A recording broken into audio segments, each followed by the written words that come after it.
The hills are not empty. A horror story based on Serbian folklore. My grandfather always warned me, these hills aren't safe after dark.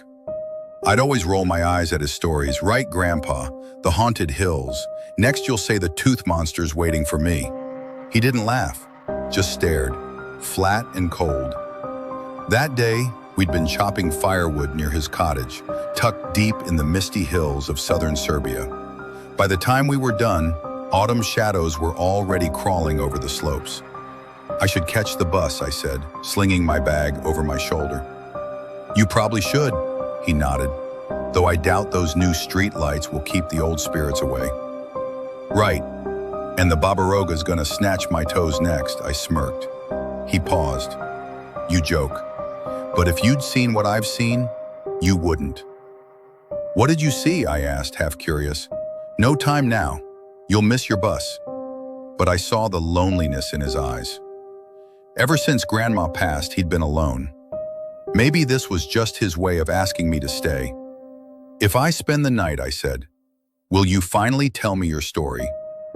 His lips curved into a smile, but his eyes stayed hollow. Call your father, I'll pour the brandy. A few minutes later, we sat outside.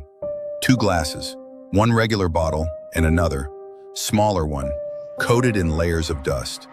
He poured the drinks, and we made the sign of the cross before sipping. An old Orthodox tradition in these parts. I raised an eyebrow. What's with the old bottle? That, he said quietly, is proof.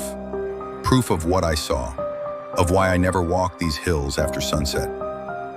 He stared into the trees as he began. Back in my youth, I walked everywhere. One night, I was coming back from the market, sold some tobacco. The walk home was long, and the moon barely lit the trail. I figured I'd make it.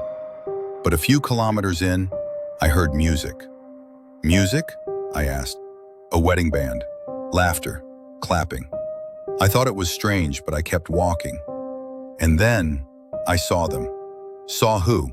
Dozens of people, dancing in a clearing. Men, women, children, all dressed in old-fashioned clothes. But I didn't question it. At the time, it felt normal. One man came forward, offered me a drink, said they were celebrating. His face darkened. I was cold, tired, so I reached for the bottle. But before I drank, I crossed myself, like we just did. There was silence. Only the wind moved. That's when it shattered. The illusion. The music stopped, the people vanished, and I realized I wasn't standing in a field. My skin crawled. Where were you? On the edge of the old stone bridge, just a few steps from the rocks below. If I'd taken that drink without crossing myself, I don't think I'd be here. I stared at him, stunned.